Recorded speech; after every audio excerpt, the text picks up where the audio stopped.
Namaskar. Hello and welcome to PGurus channel. I'm your host Sri Iyer. This is the unanswered questions from episode 49 of Ask Abhijit with Abhijit Iyer-Mitra. The program aired on the 28th of February. Here is the section that takes care of those questions that we could not answer at the time of the program being live. So Russian progress. Okay, so this is important. Remember, there may have been some mistakes with regards to how the process should happen, but overall, the Russians have budgeted something like 2-3 months for this. Because remember, the first notam that was put out about 2-3 hours prior to the war starting was till the 14th of May. So they clearly budgeted for that amount of time. In spite of that, they now control within the first 8 to 10 days of fighting. They now control 1/4 of all Ukrainian territory, excluding Crimea. Crimea, of course, was captured already in 2014. Second thing you need to remember is this is how Russians fight. They're extremely loss accepting. If you look at the two Chechen wars, for example, officially they claim they've lost about 35, 40,000. Unofficially, even listing of the names that assassinated journalist Anna Politkovskaya put out, and those were actual listings of names. We think it's up to 100,000 dead, and still they managed to achieve stability in Chechnya completely, right? So how many did they lose in World War II and World War One, and then in the civil war that followed World War One? So they're extremely loss accepting. That is the way they fight. So initially, yes, they sent in light troops, possibly as a test, possibly as a failure, and done. There've been embarrassing failures for sure, but now that they've started accumulating mass, because this all goes on that Stalinist dictum that quantity has a quality all of its own.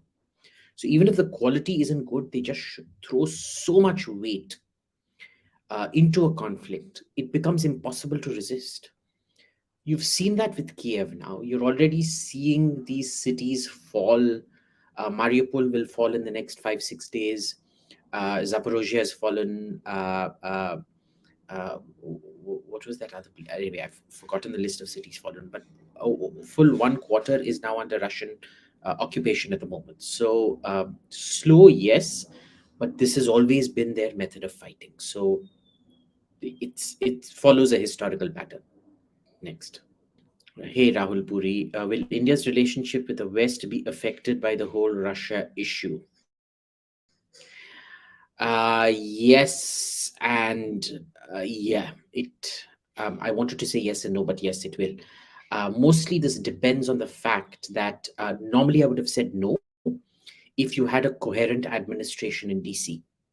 The problem right now with DC is when you've got an Alzheimer's president, then you have severe issues with who is running policy. There are too many individual silos of policy, each of whom have no coordination between them. The president isn't powerful enough to coordinate. So there will be decisions taken which will end up hurting India one way or another. I think the calculus will always come down to this: one sanction applied on India, and that's the end of that 30 years of trust building that we've done with the Americans. Just one. Okay. So they can do a lot to hurt us, but they won't do all that much. It will probably be something mild, or it might not happen at all. I know there's a lot of work underway right now to do stuff, to prevent stuff from happening, as well as to do things to India. Because remember, we do have our enemies in Washington. So should we do to normalize this? Well, there's literally nothing we can do, boss. If a much more powerful country like Russia can't do anything, there's very little we can do. Next. Shrey Saxena, were the Nawabs of Awadh benevolent rulers? Were they better than every other? Well, look, it was a mixed record, right? With rulers in general, you can't say the rulers generally were benevolent. It's very individualized, and because the policy was very personalized, absolute monarchy without checks and balances, as opposed to European monarchies, which even by the 1100s even had checks and balances in place. Indian monarchies, most other monarchies, in fact, non-European monarchies, did not have those checks and balances in place. So if somebody just decided they were really angry and they wanted to torture you to death, they could. So this benevolent rulers, yeah, kind of, but not entirely. See, it's very difficult to define benevolent. Were they patrons of art and culture? Yes. Were they good to a lot of people? Yes. Were they nasty to a lot of people? Also, yes. Next. Sudhindra, some of your past predictions of the last 2 years have gone wrong. Is there a variable you have overlooked, or has it stayed hidden from everyone? Look, so I've gotten several things wrong, right? I thought Trump was going to win. That was wishful thinking. I don't claim to be a psephologist anyway. But I did get Bengal right very accurately, 2/3 majority plus. Um, with Afghanistan, now let's talk about what I'm actually, my job is, which is defense. Afghanistan, there was no way we could have said that there was a backroom deal going on, because the Afghan troops just didn't fight. Uh, the assumptions were all based on that are Afghan troops capable of fighting the Taliban? Yes. Are they going to fight the Taliban? Yes. Do they have the morale and willpower to fight? Yes. Nobody budgeted for a backroom deal to be happening like this. So, that was that. Russia not invading was just common sense and what I was hearing from Moscow. So, it was completely cut out from whoever does cost benefit analyses in Moscow, was cut out from the final decision. We now know that even his own cabinet didn't know uh, that the decision to invade had been taken. His army didn't know. A lot of the reasons you're seeing all the hiccups with uh, um, fuel and food and things like that with the Russian army and the light troops going in first is because the troops on the front lines themselves never expected to invade. So there's always curveballs and problems that will come in at the end which you can't predict.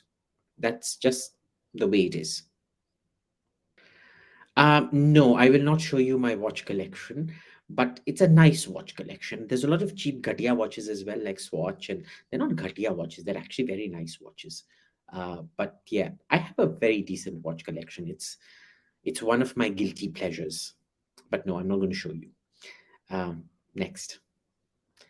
Do you think that the Indian state has more or less handled insurgencies in Kashmir, Punjab, Northeast effectively? No, it hasn't handled them effectively. What it's done is staying power, right?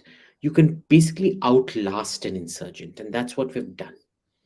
But that's not a strategy of dealing with it effectively, because you still experience losses and things like that.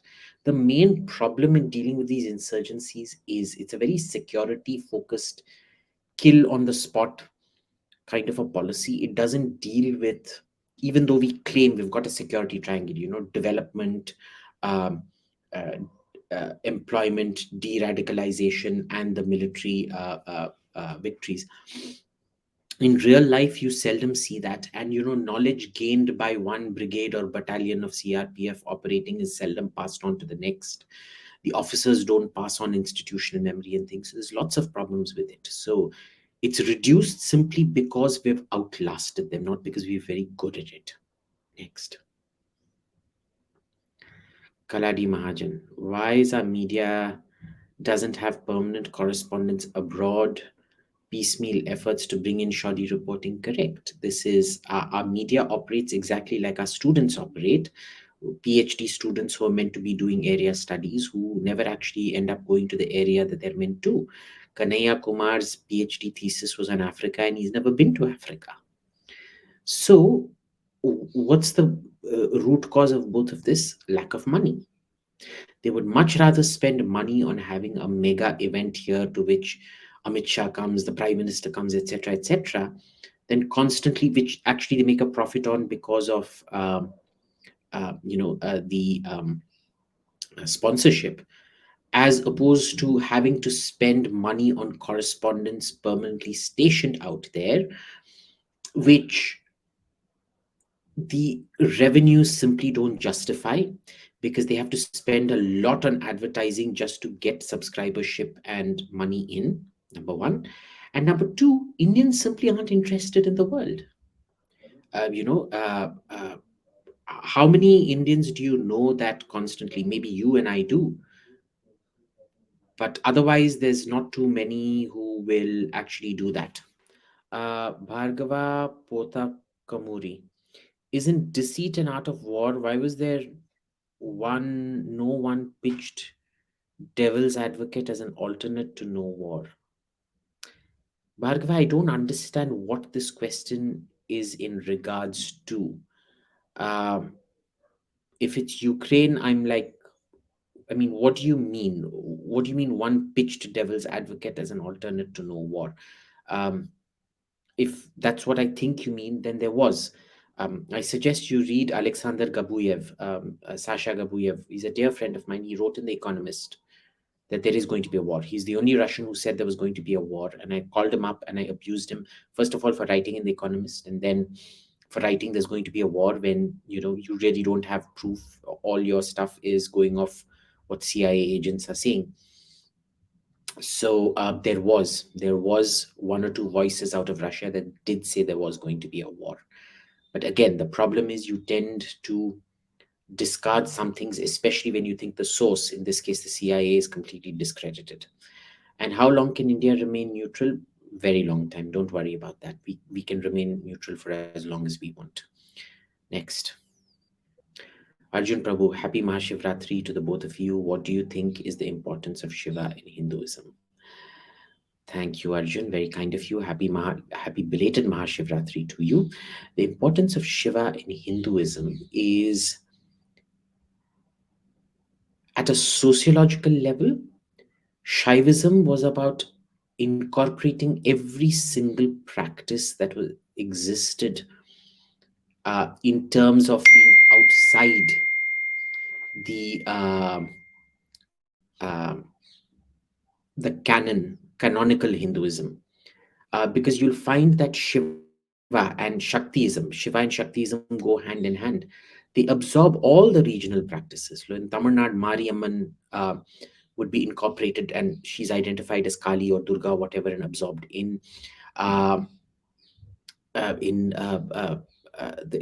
the East, Kamakhya, Kali. All of these get absorbed into the pantheon. So Vaishnavism doesn't do that. Vaishnavism is very clear in its pantheon, and you'll see a uniform set of beliefs of Vaishnavites, north, south, everywhere. Shaivism, you see massive variations. Southern Shaivites, Tamil Shaivite Ayers, for example, will not eat meat, whereas Eastern and Northern Shaivites will eat meat and fish, Brahmins. So, that eclecticism was a very important part of, bringing all the different streams of thought into Hinduism. But Shiva specifically, if you're asking me what his importance in Hinduism is, well, it's as a character very similar, but still very different from Vishnu. It's to just chill out, be chillaxed, don't take life too seriously, and keep a certain distance from it. See, Vishnu actively interferes in, like Krishna, Rama, they actively interfere in human affairs. Shiva very seldom does. He's just this, chilled out guy in the Himalayas, smokes a chillum every now and then, uh, completely non judgmental, totally non judgmental guy, super cool, has this amazing love of Parvati. And that there's that whole the story of Sati and all of that in there, which shows you the strength of that love. Um, so it's a very powerful social message that, which is very similar to the role Shaivism plays in Hinduism. Don't judge. We don't judge anything. You're part of us. Come join us. All your goddesses will be incarnations of Durga. All your gods will be incarnations of Shiva. Come join us. Just chill out. Don't care about, don't get into micro detail. Just you do you, but be part of Hinduism and to maintain that distance. So it works both at the psychological level and at the practical level, which you'll find each one of those things. Vaishnavism works a certain way, Shaivism works a certain way, and that comes from the very nature of Shiva. Next. Varun Khosla, God forbid nuclear weapons were used by Russia, leading to a full-fledged war. Can India remain neutral? I think that is exactly the time to be remaining neutral. To declare neutrality and just pull out of everything, because whatever economic losses are, they're still better than any nuclear losses you're going to suffer.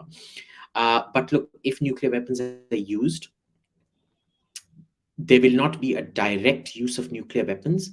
There will be a signaling strike. What a signaling strike is an atmospheric detonation of a nuclear weapon, not over a population center, not an EMP attack where you detonate the nuclear weapon over the high atmosphere. Even that counts as a nuclear attack. So it will be somewhere over a sea, say 50 to 20 kilometers off the coast of one of the NATO countries, or it will be an attack on North Atlantic fishing stocks, which would then pollute those stocks in perpetuity, if not kill them outright. And that would basically be a signal to NATO saying, you've gone too far, now back off. And understand the psychological impact of an atmospheric nuclear test being done so close to NATO waters will be very significant. I think you'll see immediate moves to de-escalate at that point. Right now, what has happened is Europe seems to have forgotten nuclear war fighting. The amount of thought they used to put into it 30 years back no longer exists. America still thinks about these things. So you will hopefully see those checks and balances kick in.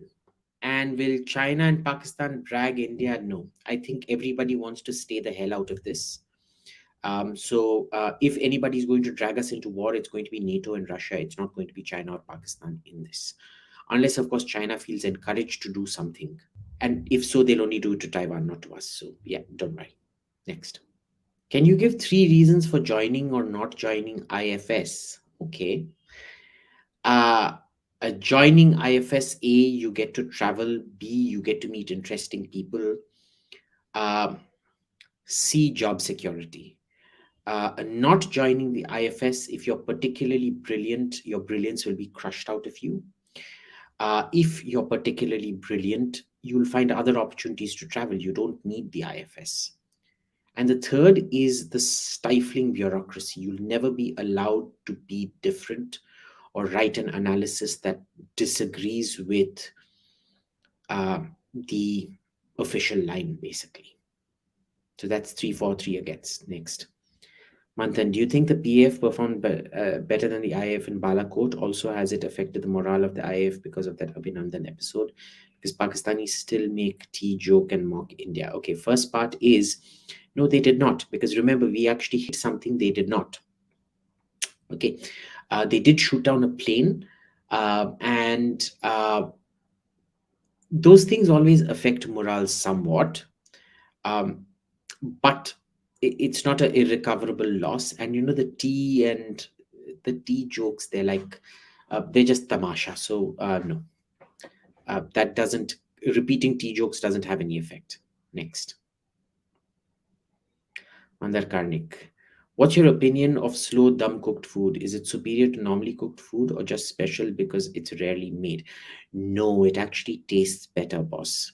It genuinely tastes better. If you're trying to make a mutton, or especially the slow cooked meats, it's much more pronounced in meats, where a pressure cooking over 10 minutes, you can taste the difference from the dum cooking over 2 hours slowly. You can just taste it. It's just one of those things, like the difference, zameen asman ka farak hai, so to say. It's also the case with rice. So remember, dum cooking is very important for rice because there are 2 stages to rice cooking which we tend to forget. I've seen in a lot of houses, they boil the rice and then they just throw away the water and start eating immediately. You shouldn't do that, because what used to happen was when we used to boil rice at home, it used to be one of these kind of matka kind of pots.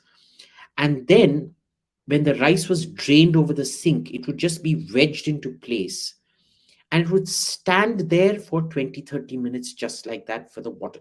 Ostensibly, it was for the water to drain completely. In reality, was it was steaming in the residual heat. So there's two processes. See, the Persians, the reason we don't understand dum in India is because we don't have technical words. Why is French cooking the norm for chefing internationally? Because they classified it and documented it.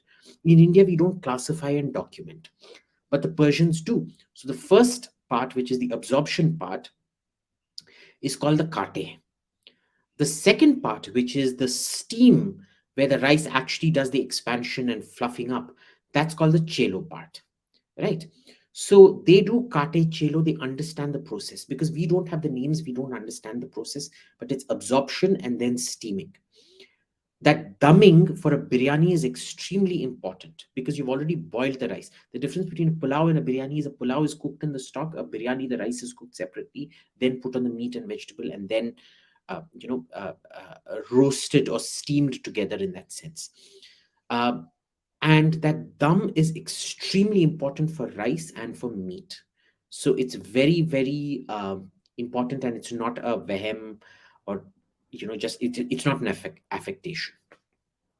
Next. Rahul Puri, has India ever been invited to defense alliances? If yes, who rejected it and why? We've actually been invited to several defense alliances, right? America wanted us, Nehru rejected it.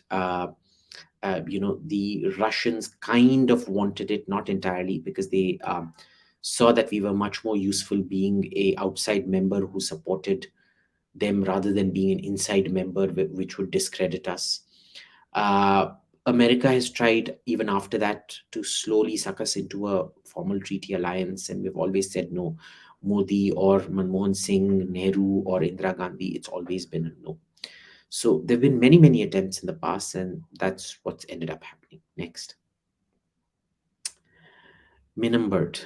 What are some of the good examples of generational benign autocracies in the last? Ooh, generational benign autocracies. Ooh. Uh, Again, this is like the benevolent rulers of Awadh. Generationally, you can't really be benign, but there are periods of prolonged benignness. For example, the five good emperors period of Rome. It started off with uh, was it Antonius Pius, and then Trajan, and then Hadrian, and the last one was Marcus Aurelius. So that was one good period, benign, relatively benign, uh, uh, deemed benign. You've had what the Singapore generational one, which is now finally with Lee Kuan Yew's son again. But in between, you had two prime ministers who were not Lee Kuan Yew's kids. So it was an autocracy. It still is a dictatorship in that sense. Even though they have elections and things, they are a dictatorship. So that's one more. Generationally, relatively benign would have been, say, about 200-300 years of the Romanovs in between, starting with Tsarina Elisaveta, going through Catherine, and then through to Tsar Alexander the First. And some of his successors, but again, not even. So it's very difficult to get evenly generationally benign autocracies. Next. PGurus, what is the future of the UN?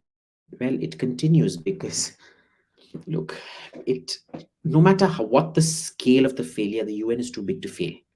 Okay, bureaucrats love their UN jobs. They love their junkets, their stints, the overpriced jobs, the attention that it gets being in New York or Geneva or Vienna or things like that.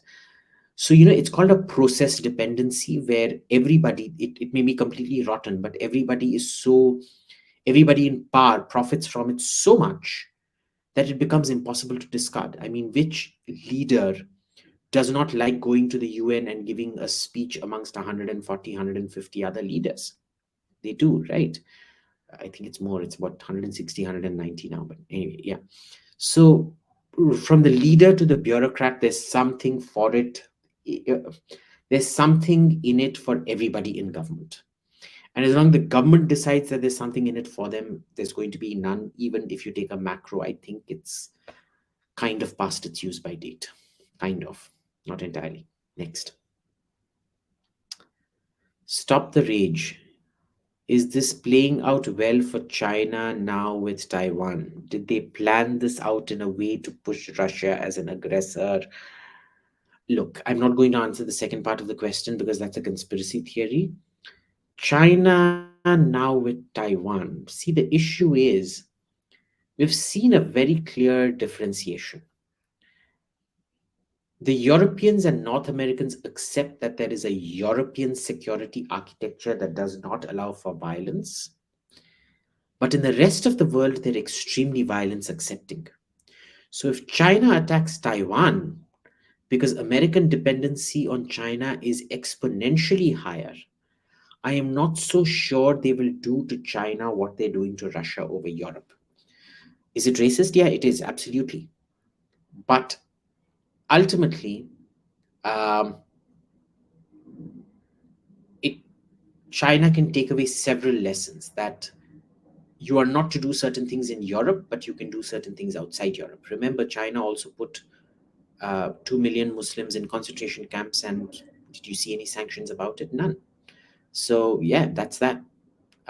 Taiwan is, China, as far as I can tell, is cautiously optimistic about the chances now of retaking Taiwan. Himanshu, you come from an Iyer family. What would be the thought process if one intends on reviving the surname? I can think of preserving heritage. How do I balance it against being casteist? Well, I'm not Iyer, I'm mixed, I'm intercaste. Kayas the dad and Iyer mom, which is probably why it doesn't reek of casteism, maybe.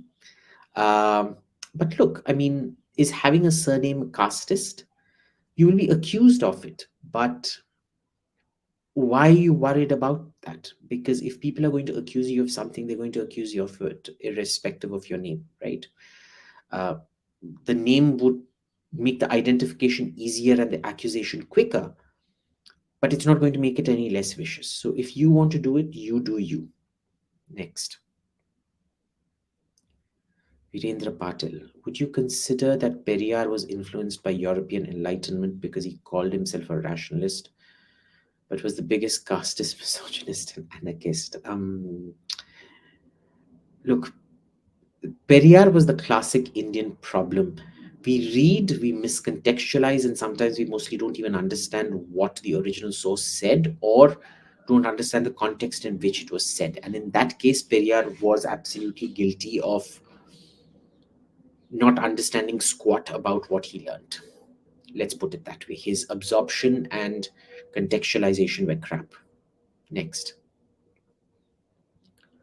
Rohan KR, what's the difference between imperialism versus USSR as a group? Which is more dangerous? There's no imperialism versus USSR, okay? Communists say that communism, a communist state by its fundamental nature cannot be imperialist. And that's a theoretical thing. In reality, all countries are imperialist if given a chance to be imperialist. Okay, communism doesn't preempt imperialism. So it's not a binary. Imperialism, all countries do imperialism. It's just that some countries claim that they don't do imperialism when in fact they do. Next. Virendra Patil. Tamil Hindus in Sri Lanka, Malaysia, Singapore are different from their Indian counterparts in terms of autonomy on temples, quality of life. I honestly do not know. I don't know the answer to that. Sorry. Next. Revanth Reddy, how do you exist the Telangana and Andhra governments and how do they fare in policy making in relative terms? They're average. They're neither better than your average Indian government nor are they any worse than your average Indian government. I think both of them don't give any long term planning. I think both of them get involved in very petty issues every now and then. But basically no government in India gives me any great hope. And these two would be run of the mill. Thank you very much. Please like, share, and subscribe to our channel. And do not forget to click on the bell button for notification. Namaskar.